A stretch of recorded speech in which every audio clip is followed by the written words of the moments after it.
Hi, I'm Jesse Cannon, and this is my point 4 cents. I'm Andrew Southworth. I'm Dustin Boyer. And I'm Matt Bacon, and this week we're talking about TikTok's fallout after their bad week. Furthermore, this week I have a really unique interview with Chris Dallariva, author of Uncharted Territory: What Numbers Tell Us About the Biggest Hit Songs and Ourselves. We dive deep into the history of the Billboard charts, if pop hits are rigged, and how music has evolved over the last 70 years. It's a deeply interesting and nerdy conversation that I think will really fascinate those who want to know how the sausage is made. I want to know how the sausage is made. Then, after the break, we'll talk about Anna's Archive and the ridiculous settlements they're giving out.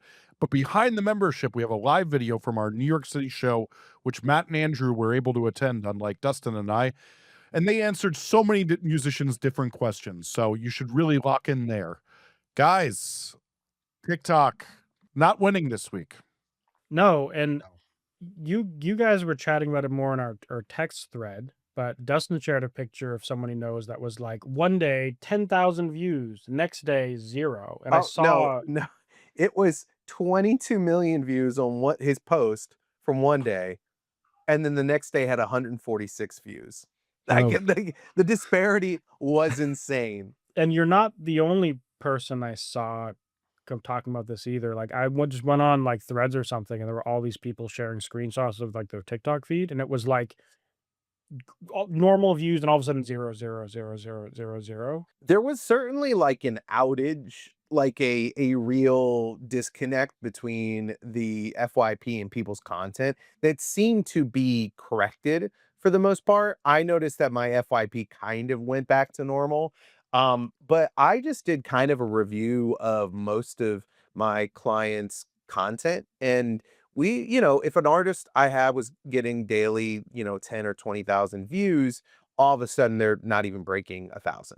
Like that, and that's between like 10 different clients. So it still feels as if maybe the algorithm is where they want it to be, but it's completely just throttled our reach to the point where Instagram is immediately become the focus of every single artist I work with. So, could we throw a different bone though in there?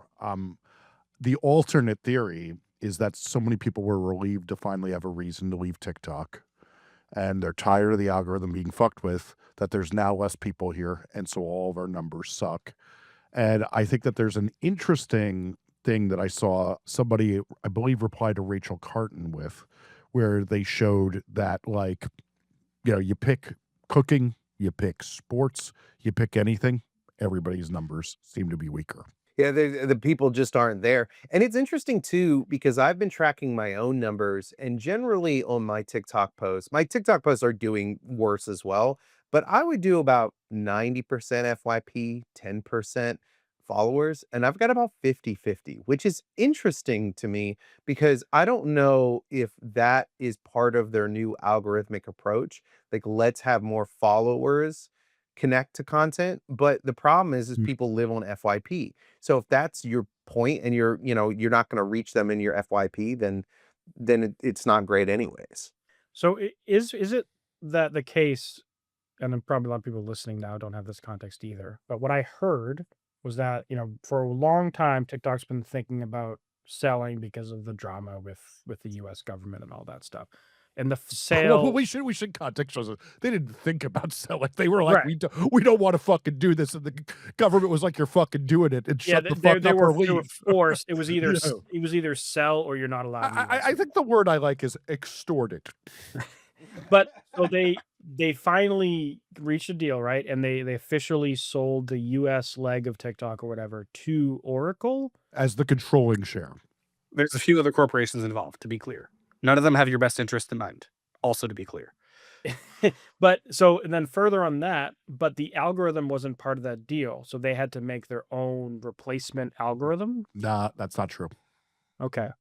So what is true? They bought a right to a license of the algorithm, and but they did not buy the right to own the algorithm, sell, and distribute it. So they're able to operate under this thing where TikTok still has some of it, where they're allowed to use the proprietary tech of the algorithm. Now, this is another spin-off theory, is that TikTok was like, "Yeah, sure, here's the algorithm. We know you people are too fucking stupid to know what we were doing. Suck a dick. Goodbye." And they didn't really give it to him. I don't know that that theory is great because that is corporate malfeasance and carries lots of fines and could literally open up a humongous war with the countries. I think it's much more likely that, in general, one, the Ellisons who've been fucking up lots of things fucked this up.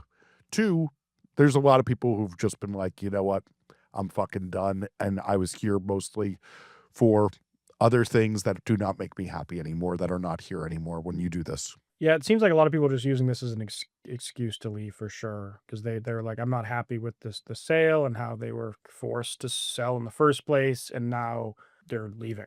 And we've all gotten a surge in Threads followers because of it.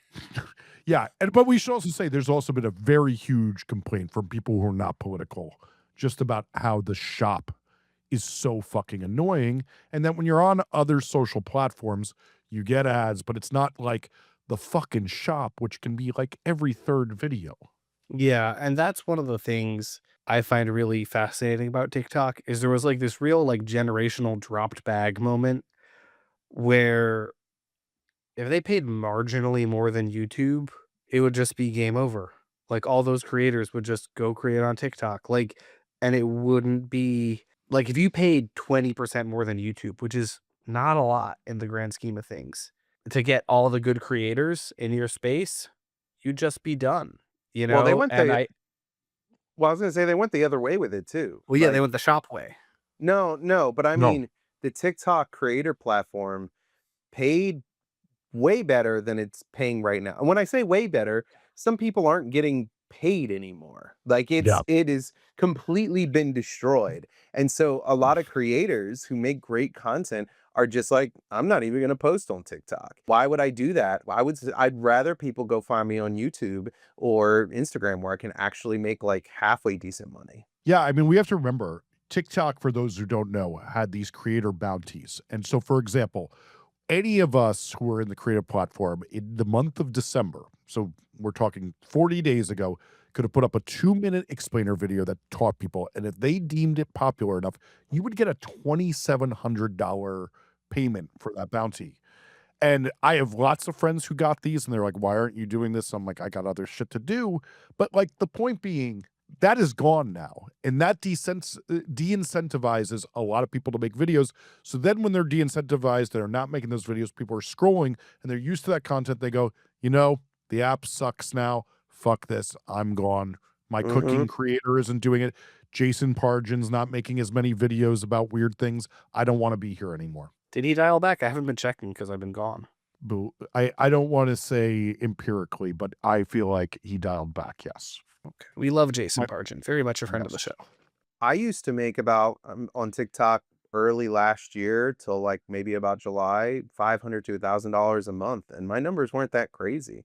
Like I used to make really good money on TikTok, and I would do the same numbers, but all of a sudden the price, the RPM is what they called it, like the price per view, just started dropping and dropping and dropping, and now it's just zero. Like if I go and look, my price per view is 0 cents. So I'll get the views and it'll be like, we're paying you 0 cents per view. And I'm like, okay, like I don't know why you're deciding this or what the deal is. Some people, creators, have said their creator platform, like where you look at all that information, is just gone. It's just disappeared.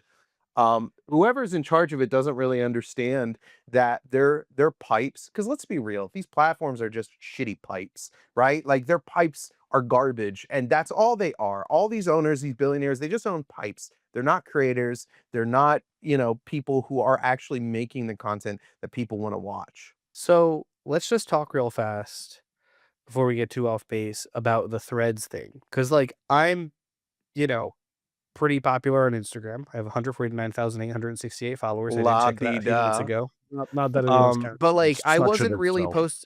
I wasn't posting on threads more than once a week until a few days until today, really. But I went up 4,000 followers. You guys in the last like week, you guys all have had similar increases. Mm-hmm.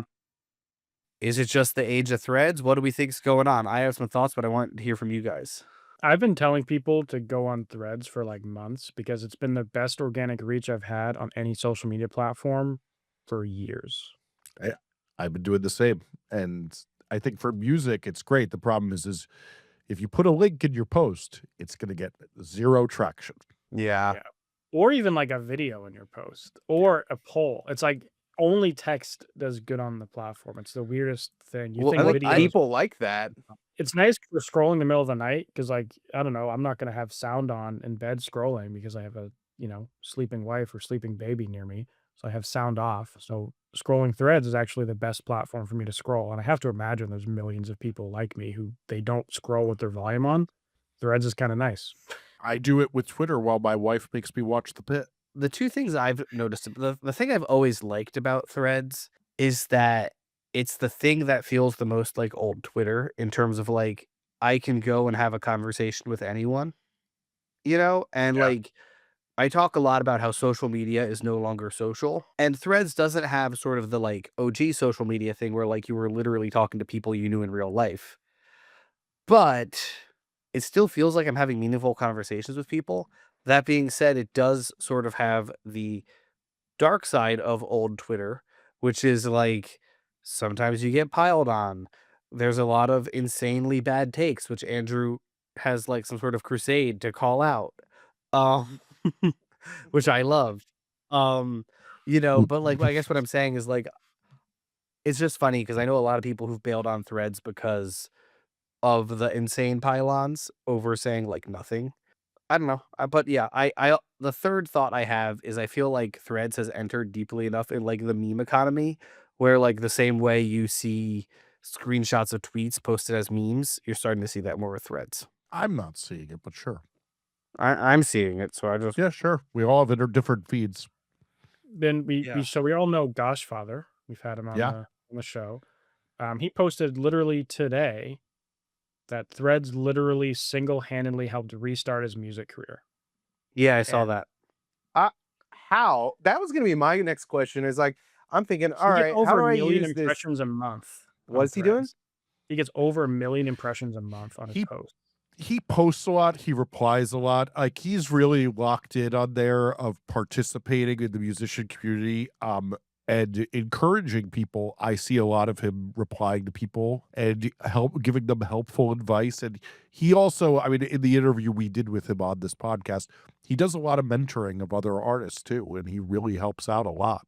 But I'm wondering though, all right, how do I get new listeners to artist music on a platform like this? And not to say that's the only good thing about socials when it comes to artists. Obviously, there's building out their voice, their brand, and things like that. But I am always on the hunt, and it seems like I've always struggled with even Twitter. But even Twitter, there was a moment before TikTok where it was memes. Like we used meme culture with the music to get people to hear the artist, but it just feels like without multimedia on Threads, it's just very difficult to do. I think it's interesting because, back in the Twitter eras, particularly in the post indie sleaze thing, what we would really see around 2009 to 2014 is like the people with big personalities got lots of listens because you'd be run up, retweeted all day. And I do see some of that. Like I end up checking out some artists like as I see things, I'm like, oh, they're in the conversation kind of regularly. And I can see they're a style of music I would like. They're making jokes I would like. I mean, let me be real here. My problematic queen is Azalea Banks, whose music I deeply, deeply, deeply love. And my former neighbor, I would not listen to her music for a while, and then I'd see her say some crazy shit, and I'd lock in again and realize, man, she put out a bunch of bangers lately, but she still has one of the most broken brains that has the worst opinions I've ever seen in my life. But it reminds me to listen to her music. Yeah, but like sometimes that's the thing, right? Is you can use Threads as a way to keep telling that story. I think about one of my favorite Twitter accounts, now my favorite Threads account is the band Ghoul, who are like kind of Guar-esque, where they're like cannibals from Creepsylvania. And he just like replies to everything in the Ghoul voice, and it's hilarious. Oh, that's clever. Because it's like the Azealia Banks thing. It's like, okay, like there's this like ridiculous over the top brand, but like every time I go into Threads, like I see Ghoul saying some shit about like how they like to eat children. And like obviously it's like a character, like everyone kind of knows it's a character, but like it kind of makes me want to listen to Ghoul because that band is fun as fuck. Probably in the Epstein files. Uh-oh. Oh I yeah, brought it up. they're like Epstein meme posting all day. It's great. I'm sure they I are. I have one group chat where I'm the only person not in it. What? Because you know what it is that they would send tweets back and forth over email, so a lot of my friends' tweets ended up in it, so that when you do the search, their names are because it's like, "Can you believe what these people are saying about you, Mr. Epstein?" And so they're not in it in a bad way, but it's very funny. I'm like, "I I've feel seen a left lot of out." creators on Threads and other socials talking about like, guys, my name's in it, and it's like Yeah. literally that. It's like they were talking about YouTube video, a tweet, and Yeah. it's kind of become a problem where people are using it to like attack the people they don't like. We're like, these 5 people are in it, and then everyone assumes that they did some horrible thing, when in reality they were just in a random email that had nothing to do with any of the crimes. Whereas Pusha T and Jay-Z are a different story and in a lot of trouble. Pusha T rolling up to the Grammys despite being the Epstein files, I was like, And winning. yeah, I Oh, mean, Jesus Christ. Was he in it for something like bad? Bad? yeah. Uh-huh. Oh, I'm gonna have God. to go delete a lot of posts. Let's just say that. Oh, geez. Anyway, we're a little off mission here. All that to say, Yeah. I think we should take this to a thing. Is the move leave TikTok threads like we're now Yeah. a week out. I think like one of the things when we had this discussion last week is that we were all like, oh no, and like one of the discussions we were all having is like maybe the feed will go back to normal, and I'm like, my feed is not back to normal. Like it is it's down bad in low quality is what I would say. Yeah. I mean, most of my stuff is actually political now, which I kind of don't mind because I want to know what's going on. But it certainly is it feels like my algorithm's desperate for something new. Like I clicked on what did I click on? I clicked on something random, like a random subject, and it was like, oh, you like? Oh no, it was like a caption, a cut template. I just accidentally clicked on it. I was like, whoops. And I kept scrolling and it was like, you like that? You like that CapCut template? Here's more of that. Just gushing out. I'm like, it just felt really desperate. Like they just don't know what to do. I haven't scrolled TikTok in like a solid 2 months, so I have no idea if my algorithm's been affected whatsoever. Here's the other piece with threads to think about. We spoke a few weeks ago on the podcast about how the CEO of Reddit came out and was like, the future of social media is a place where like it's small groups, everything, and you kind of know stuff is real and it's like personal interaction. Obviously, Threads has a lot of AI slop, but there's definitely ways that it feels more social. And I suspect that people are just going to keep gravitating towards that. It's part of why Twitter lasted so long with like kind of a mediocre Yeah. user interface. Right? And it's like I kind of think it's going to be the same thing on Threads. Like I genuinely see, They do a good job at resurfacing your friend's stuff. Like I see yeah, your stuff all exactly. the time. I see all your replies all the time.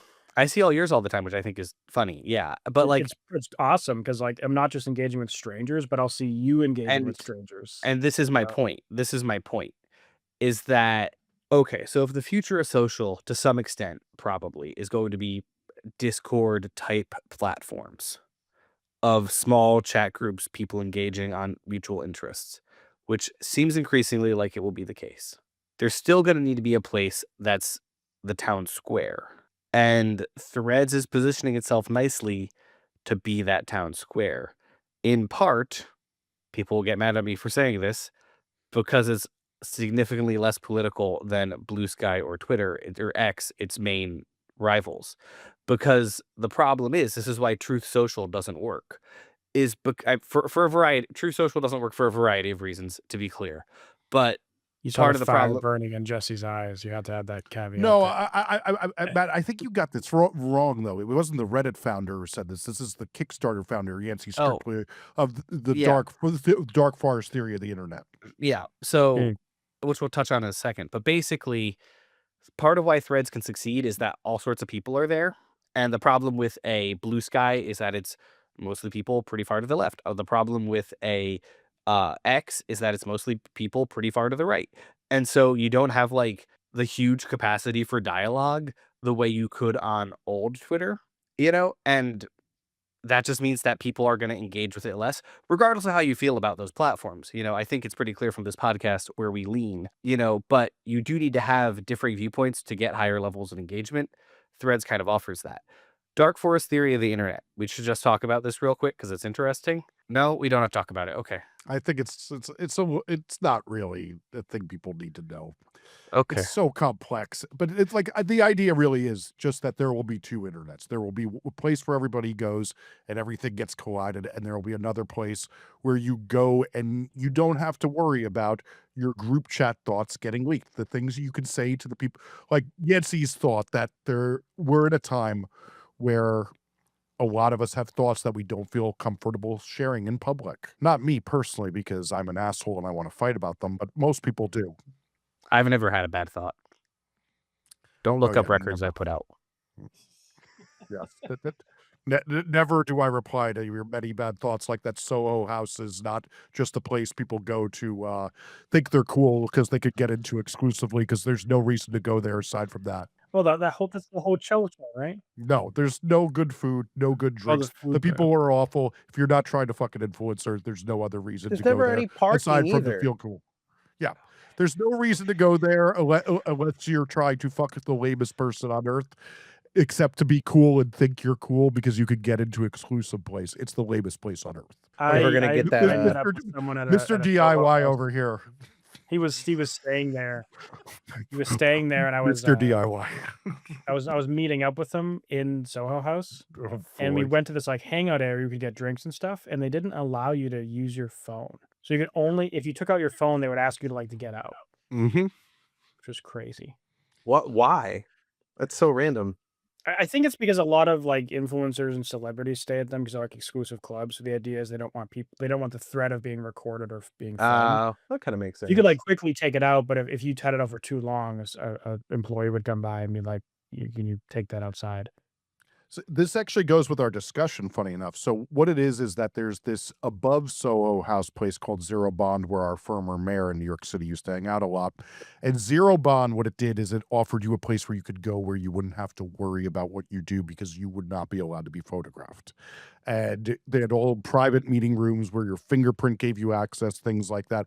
So then this has trickled down to all the other shitty clubs because people, they realized is famous people want a space to be messy. Now, this goes back to the same thing of that a lot of people want to have messy thoughts, messy discussions, not have to be held accountable if you make out with someone stupid that you didn't know was a milkshake duck and like things Fuck like is a that. milkshake duck? A Jesus. milkshake duck is this concept on the internet that you see this duck drinking milkshake, you go, oh, he's so cute. Then an hour later, everyone finds out the duck's a Nazi. Oh, shit. Oh my god. So, but it's that thing. It's like people want a place where they don't have to be held accountable. They want a place to relax and things like that. So, the idea of no phones or a Discord where you don't have to worry that it's going to get leaked because people have like minds like you and know you're messing around with thoughts, you're thinking about things, that this is a safe space are very appealing to a lot of people who are messing around with thoughts that they don't feel like they can have in public anymore. I buy it. The still question becomes, though, what do we think? Do people leave TikTok? My answer is that it's the same with Spotify. If you're big and you want to make a big statement or whatever, like you might have the power to do something. But if you're just like a regular, for lack of a better term, working class artist trying to make things happen, like don't be like the first person to jump ship. Just wait until you see what happens. Because who knows, they might fix it. And like you've worked so hard to get where you are on TikTok.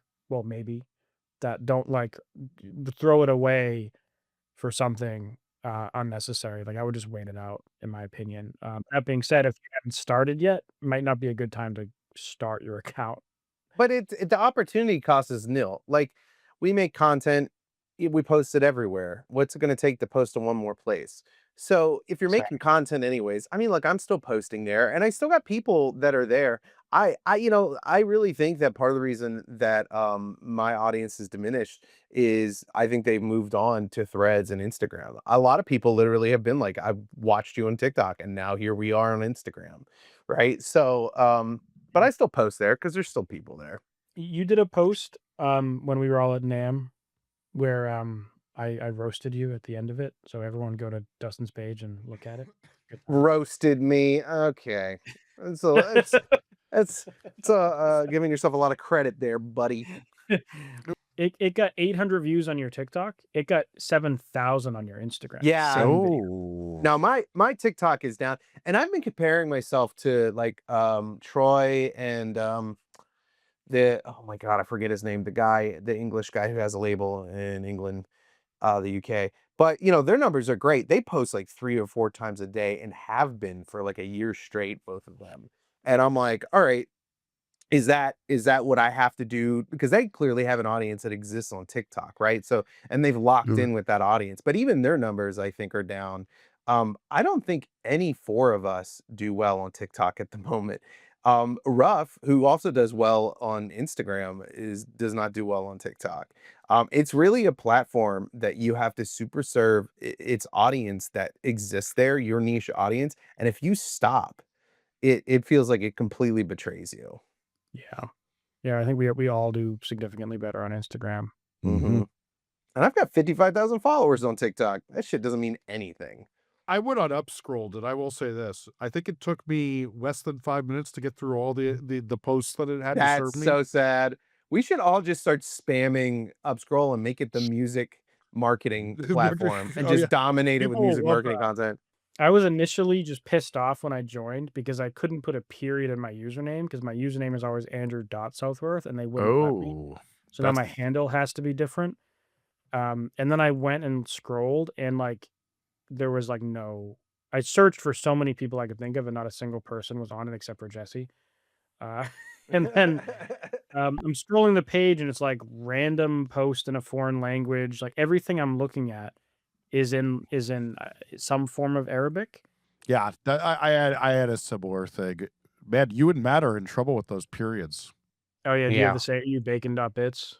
Yeah. But yeah, and this is like the thing that I think is interesting. This is like part of the problem with launching a new social media platform, right? Is like, how do you get the critical mass of content to make it compelling, you know? Yeah. And so that people tell their friends, come over here, this thing is cool. Because the other piece that people forget about TikTok in 2025 is when it broke through in 2019, 2020, it was so weird and so different and Yeah. catering to those people so much, along with like the gifting early adopters virality, which all these platforms do, Mhm.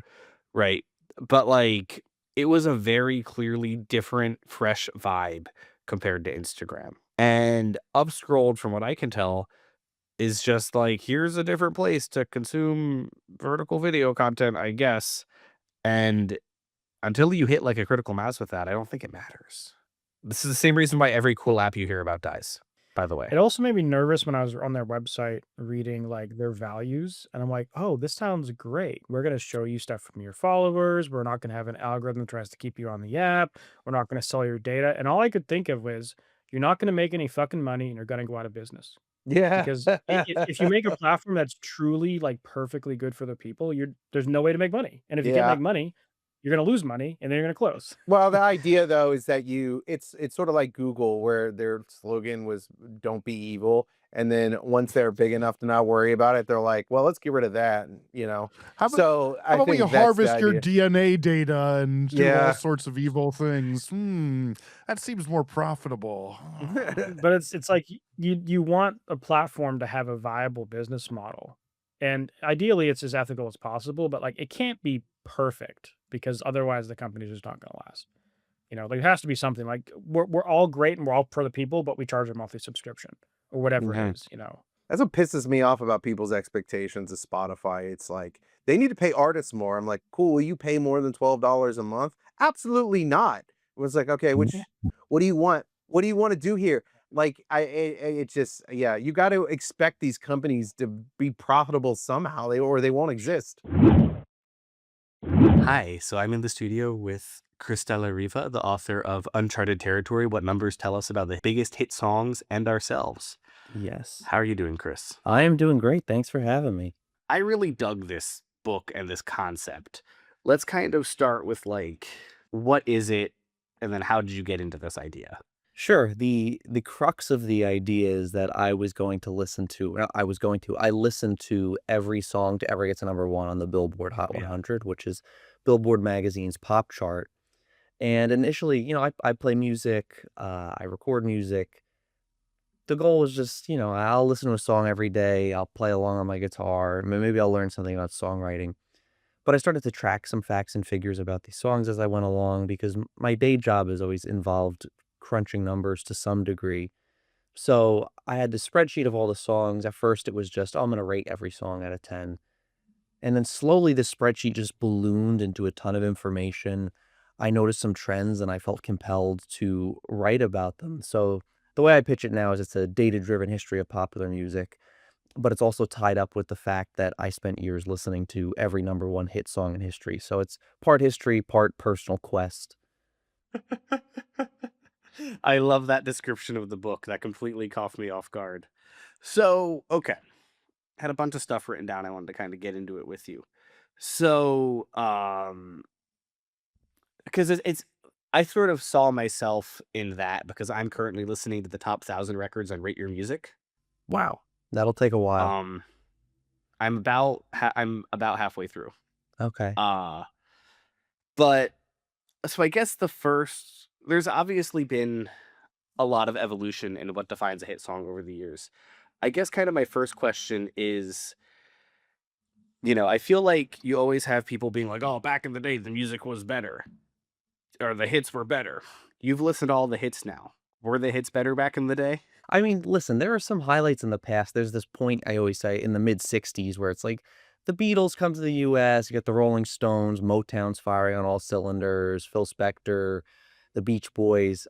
I mean, clearly a lot of great stuff was going on. But the thing that I try to highlight in the book is that in every era, there is great music and there is horrendous music. The thing with the past is that we stop listening to the bad stuff, so it always makes the past look rosier. I guarantee in 25 years, someone's going to look back at the early 2020s and say, wow, I wish I was alive then. There was so much great music. Mostly because we're able to sift through the bad stuff and we don't really listen to that stuff anymore. But yeah, at the time, again, I always go to the mid 60s. There's a lot of great music, undeniably. But at the same time, there's a lot of clunkers that nobody listens to anymore. And at the end of each chapter of the book, I try to highlight some great records and some bad records just to remind people of this idea that not everything in the past was nice and shiny and we shouldn't think that. Yeah, absolutely. And that's kind of like what I find so funny as someone who like really cares about classic rock. I think it's really funny when you kind of explain to people like, oh, this is not what you think it is. um, so Yeah. what I wanted to ask beyond that is, you talked about how charts were rigged in the 70s. Do you want to kind of break that down a little bit? Yeah, so long ago, of course now, I know you guys talk about this a ton, charts are mostly driven by streaming. I mean, of course, they still track physical sales, they still track radio, but streaming is definitely the big driver of charts. But back in the day, of course, there was no streaming. So the big things that drove the charts were record sales, radio play, and a little bit earlier, jukebox spins, which I don't think by the 70s was as big a component of the charts. And the way they created these charts was a pretty manual process. They would survey record stores, call up 1,000 record stores, ask what's selling, and then put it through some magic formula, and you get the Billboard Hot 100. That's a perfectly viable way to construct a chart. But the thing is, of course, it's liable to human error and outright fraud. Maybe the person you call at the record store doesn't remember what's selling. Maybe they tell you the wrong thing for some reason that's selling. But I noticed some anomalies in the data in the mid 70s, and I uncovered that there's pretty strong evidence that there was a guy at Billboard who was in charge of the charts and was changing them to his own preferences to help out his friends. And there's tons of stories about this where there's a song by Andy Gibb, who was the brother of the Bee Gees, the little brother of the Bee Gees. He has a song called Shadow Dancing that's at number one for a really long time. And there's another song, Baker Street, very famous sax line by Jerry Rafferty, Yeah. that's stuck at number two behind Shadow Dancing for like a gazillion weeks. And the internet sleuths who I've come across or the chart watchers say that Baker Street got robbed and that Billboard was just keeping Shadow Dancing at number one as a favor to somebody. So before 1991, it was more possible for there to be fraudulent activity on the charts. After 91, we switched to a system called SoundScan, which is like you're in the record store, they scan the barcode, and that immediately gets sent to Billboard. That doesn't mean there are no shenanigans going on. We That's what I still was see gonna stuff say. today with fans coordinating like purchase campaigns on iTunes, and that can juice up where a song ends up on the charts. Even like radio, right? Like you can literally like I always had this idea for a Sopranos episode where they find all the local Nielsen reporters because you're literally just like writing in a little notebook. I had this idea for like a money laundering scheme where like you find those people to jack up what the alleged numbers are of a radio station so your band gets paid more. Like it's weird.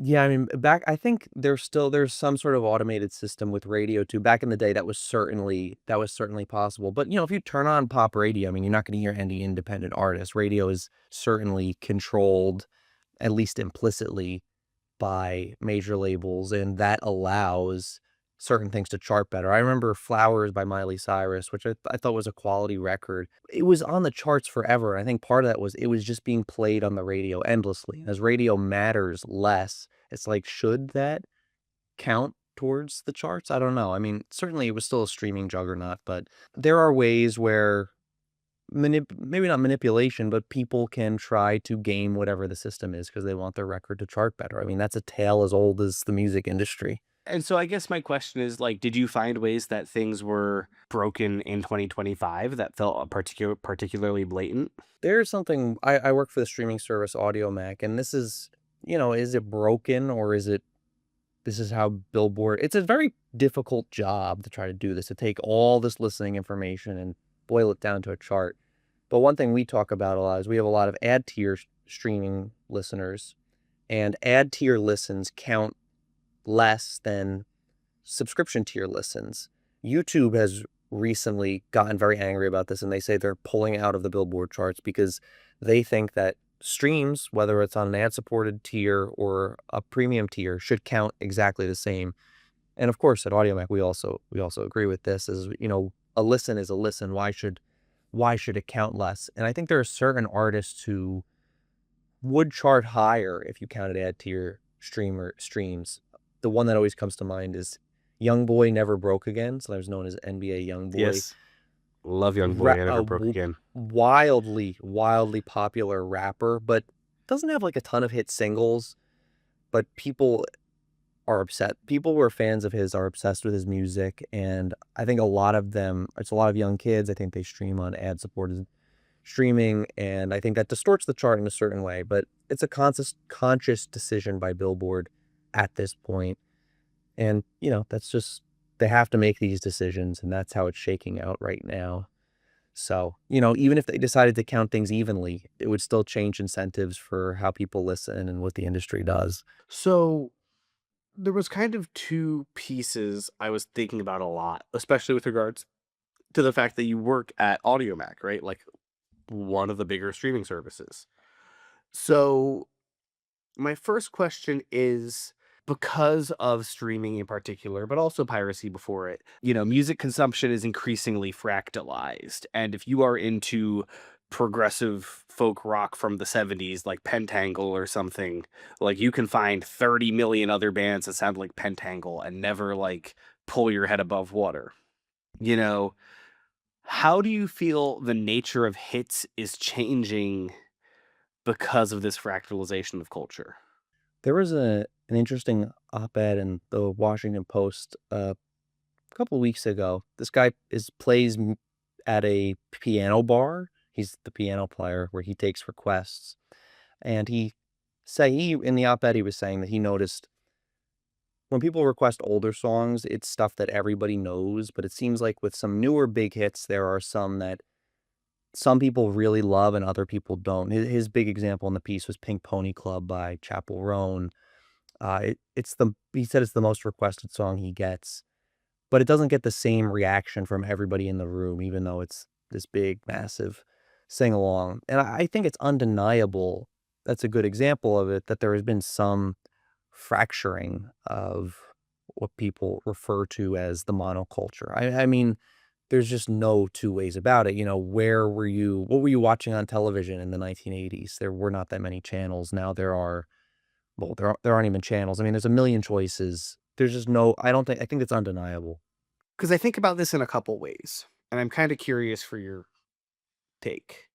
So, like, I don't know, let's use the song Piano Man as a song that literally everybody knows, right? And I'm pretty sure that was a Billboard #1. You know better than me. I was not. It actually did not chart. It became a much more popular over time. I think it made the top Okay, so yeah, 40, so but this compounds my point, right? So it's like that's a song that like everybody knows that the Piano Man in the DC bar can like do, right?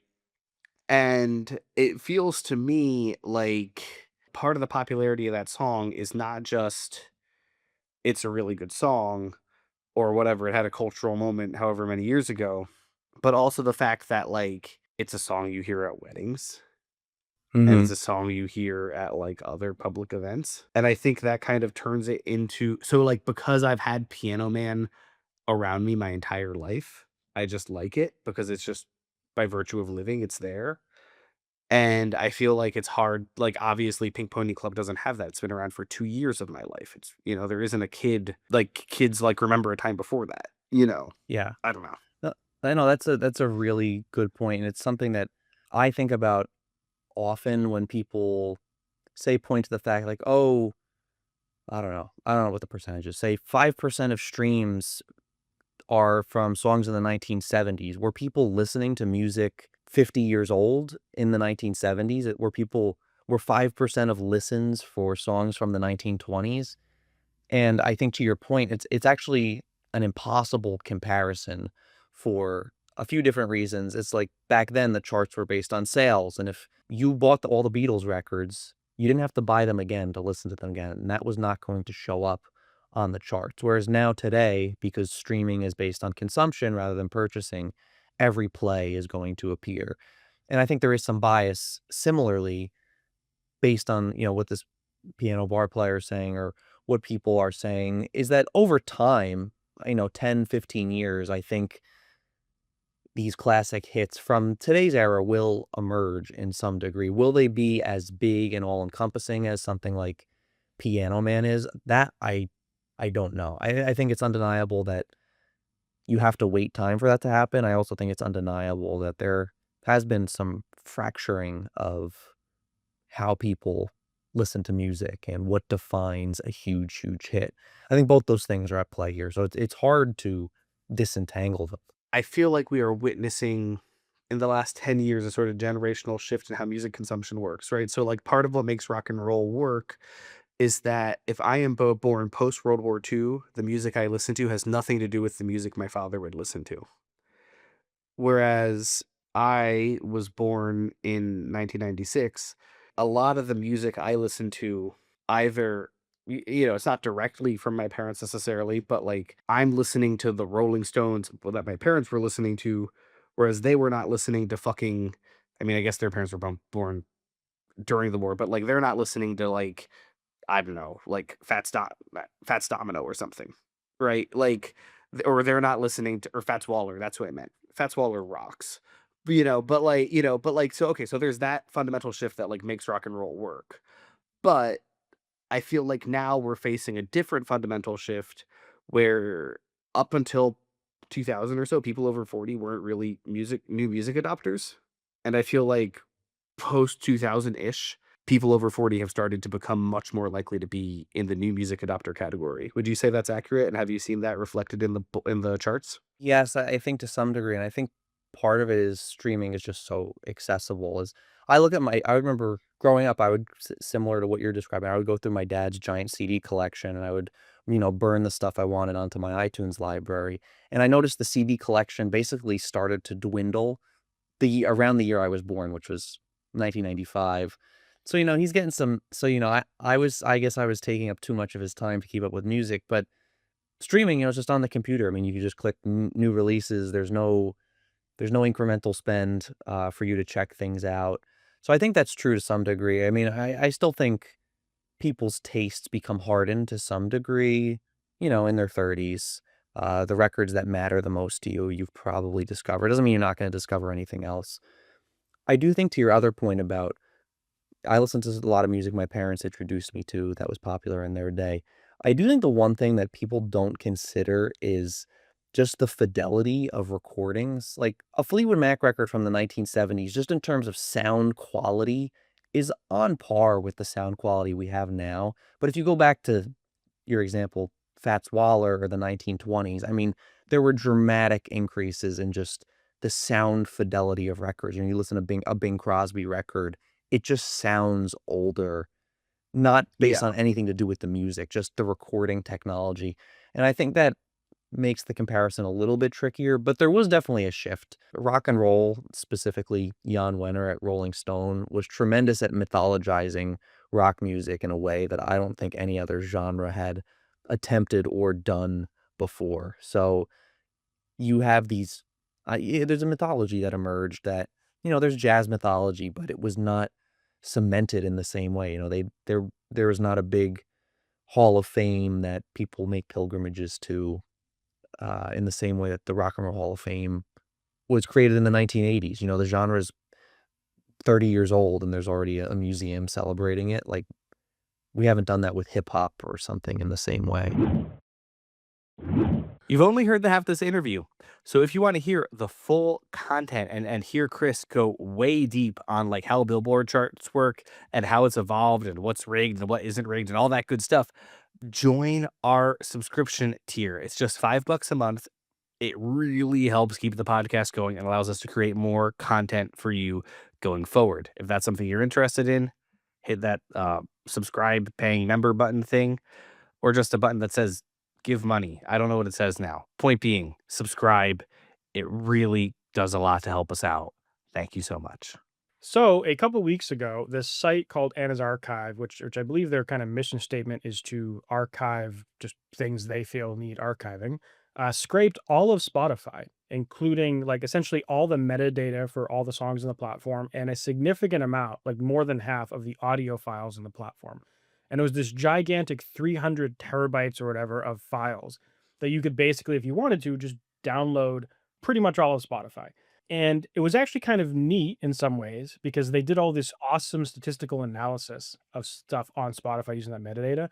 But it also meant that they effectively stole music from every artist on earth that has ever existed by illegally downloading it. And apparently they use this web of fake accounts to go on and scrape it just very systematically over a long period of time. And more recently, the site went down and people were wondering why until a few days ago or sometime last week when all the major labels and Spotify announced that they're suing the entity behind Anna's Archive for some billions of dollars, like essentially totaling $151,000 per infringement, which is effectively per song that was stolen.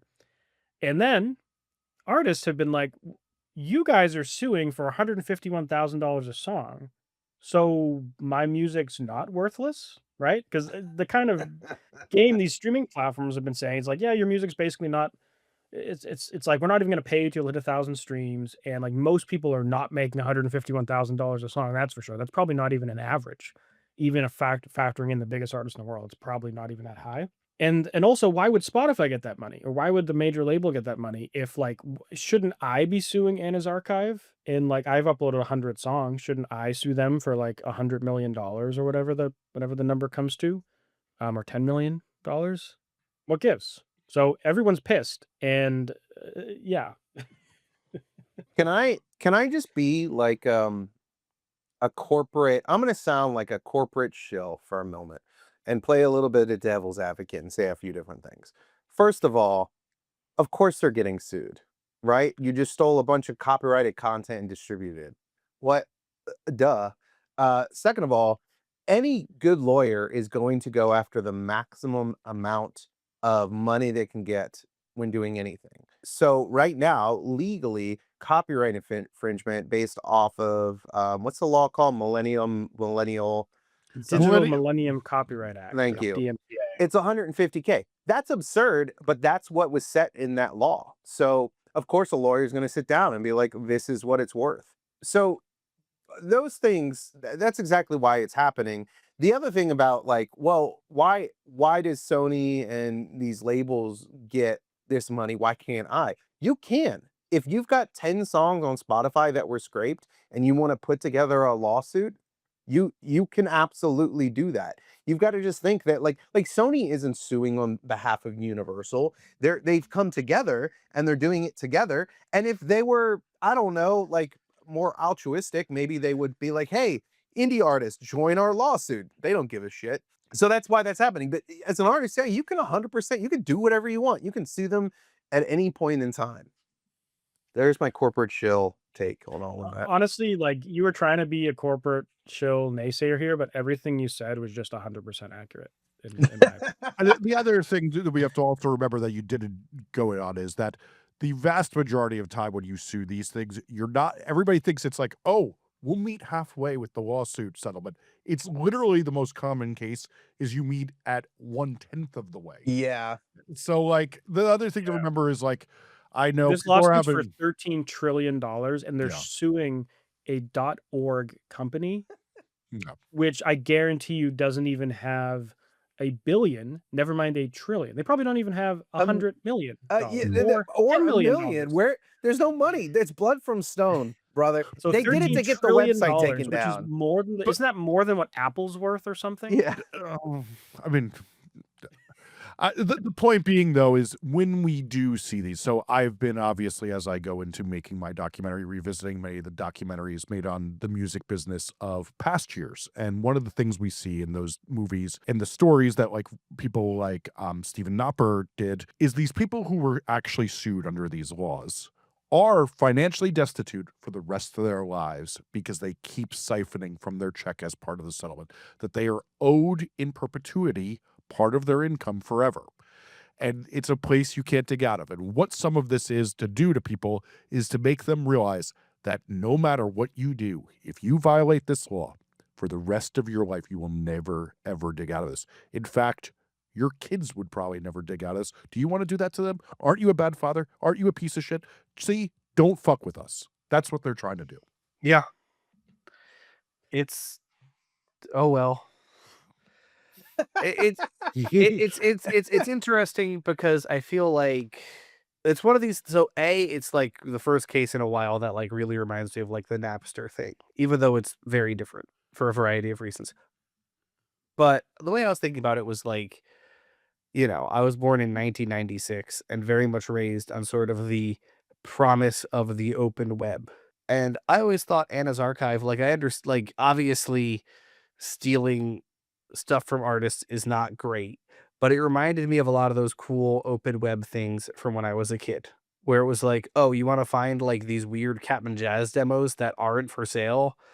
Here's an RAR file, right? And it was like, oh, that's sick. I can discover all this weird music. I don't know. I feel like there was a way to do this, and this is not the way to do it. Because I also think having like archives of all the stuff is real important because we know the corporations aren't doing that. I think their mission is a good one as well. I mean, like when they announced they scraped all of Spotify, I was kind of like, my music's already on every platform, paid and free. So I kind of don't care if someone gets it on Anna's Archive versus and like most people I think saw, wow, I can download every song for free. Why would I? I already Sounds have every song. insane. What you're gonna download a 300 even if you're gonna selectively download what's in there, it's like it's just not worth it. It's just better to just stream it. And so I like it's kind of silly. And one thing that sucks is this happening with media companies, like not music streaming platforms, but like TV platforms. They're constantly taking down movies or TV shows that were never released in physical, and they're not available to have anywhere. The My only place you can get them Westworld. is the only Yeah. place you can get Yeah. them is to pirate them. I love Westworld. Dustin and I are gonna riot for Westworld, and but even too, like Todd Solondz's two great masterpieces of movies cannot be found in the digital world because people have deemed them a little too much for modern times, and they don't exist on streaming. South Park has a couple episodes that aren't on Paramount, and you Mhm. could only get them in box sets, and it's stuff gets purged all the time, and media gets modified because the creator can't live with how it was, and then like it ruins it for the fans. And Like Star Wars has been modified a whole bunch of times over the years, and fans aren't always happy with it. So I don't know. What Internet Archive was doing, I think, was like an awesome mission. But you can't just steal everyone's music and not expect to get absolutely just slapped. Yeah. I think this is the reality winner, the Edward Snowden of it all, is that like there's these figures who come through public life at times who do a thought experiment, who expose an error in the system. And I think there's a very interesting thing because we're right now on this weird part of society where everybody's talking about how the dollar is about to crash, how we're about to have this big Bitcoin rug pull, and all these crazy things that are about to happen. But one of the other interesting things people keep saying is that these unregulated things like Claude bots are going to lead to a melting down of Dropbox, uh, Google Drive, and all the other clouds in general. And we may lose a lot of things, just the same way MySpace, we have to remember this has already happened. The MySpace archive of music is dead. It is never coming back. Now, in light of the Epstein files, some people are saying that was intentional. But the point being, I actually like was going to text you guys on Saturday when I was reading up on this. I was going to say, if there's anything you really love, like photos of your children, things like that are only on the cloud, pull them the fuck off. And when I'll be honest with you guys, what I did this weekend is I pulled a lot of things off the cloud that are only on the cloud because everything I was reading on this, I was like, this sounds exactly right. Yeah. Well, it's like what Jason Pargin talked about this last week, I think, where with how Microsoft works now, they automatically upload all of your stuff to the cloud and you're essentially accessing a copy of it. And a lot of people have had all their shit get destroyed because of this, because the way they set it up is kind of confusing. Yeah.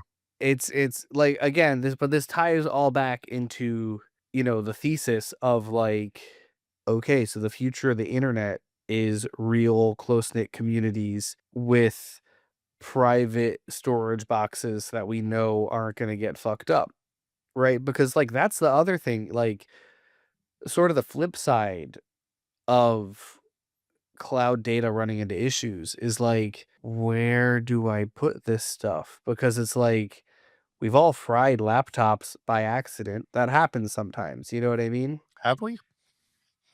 Okay, thanks, Jesse. Wow. Yeah, I store nothing on the box that sits in my desk, the Mac Studio. I store nothing on it. Yeah. So like if that dies, I go buy a new one, I pop it in, and then all my data is still there because it's all stored on a home server that's then remotely backed up to the cloud every night. And so the Yeah. box, and the reason I started doing that after I had an iMac die, and I had the hard drive, I was luckily enough, like I could have the company take it out, and I put it in an external box, and I could plug it in and access all the files. Yeah. But I was like, this is scary. I could have lost 20 years of logic files, like completely unreplaceable media I could never get back. So I started doing this aggressive backup thing. And the cloud's great from a lot of perspectives in that you're not going to lose it if you're stupid, but you're complete or not stupid, but you're just your hardware dies, like you're unlucky or whatever. You can just lose it if like a company gets hacked or some massive bad thing happens. And I saw a European on Threads make the argument that like the whole world relies on American servers for the most part. Yeah. And they were arguing like Europe needs to have its own big cloud infrastructure because they're completely reliant on American infrastructure.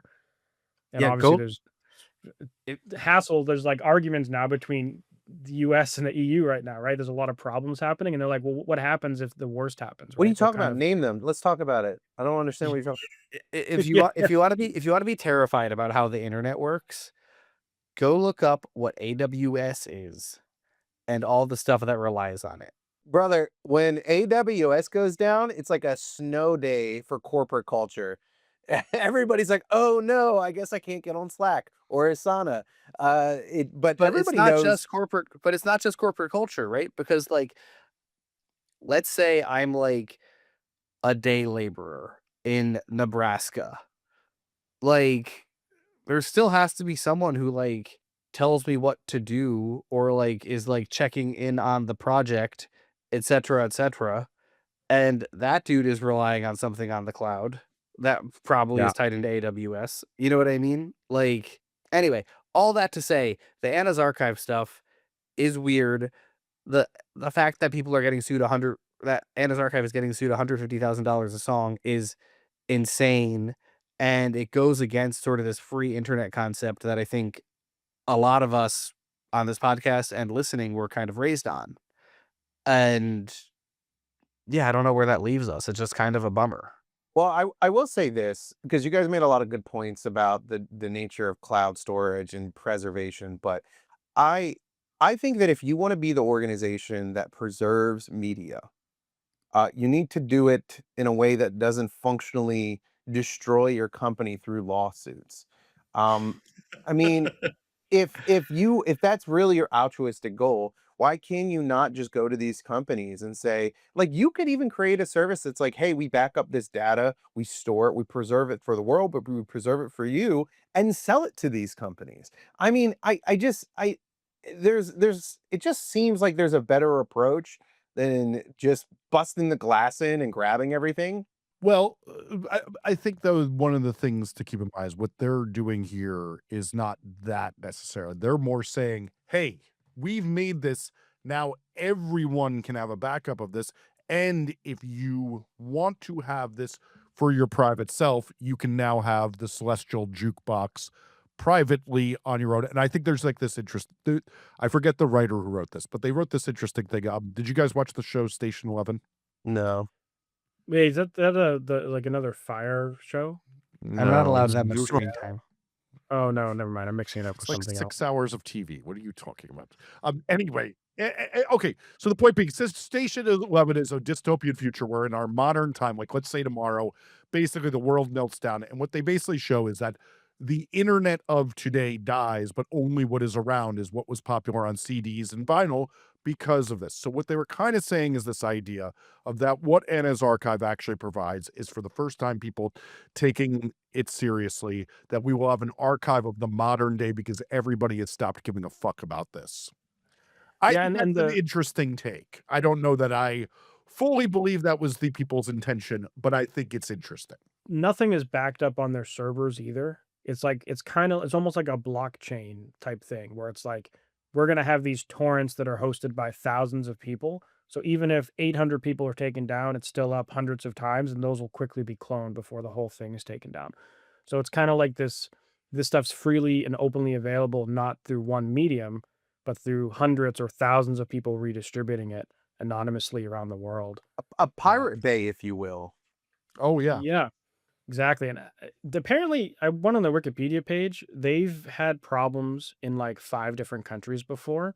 They've been Mhm. sued by Meta as well and Nvidia. So Here's this ain't the first rodeo either. Here's something Incredible to think about. documentary. Yeah. Here's something to think about maybe before we wrap up. There was a big push about this around Bob Seger a few years ago, where he was one of the last big artists who wasn't available on Spotify.